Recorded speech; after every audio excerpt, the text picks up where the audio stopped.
بسم اللہ الرحمن الرحیم۔ آپ کے خطبے کا ایک حصہ جس میں عمل صالح پر آمادہ کیا گیا۔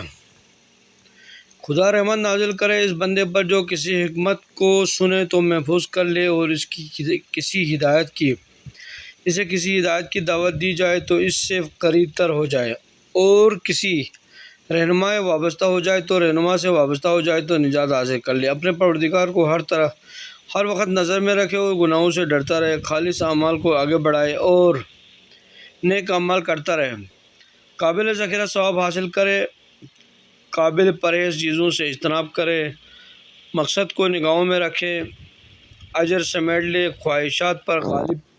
آ جائے اور تمناؤں کو جھٹلا دے، صبر کو نجات کا مرکب بنا لے اور تقوی کو وفات کا ذخیرہ قرار دے لے، اور روشن راستے پر چلے اور واضح شرع کو اختیار کر لے،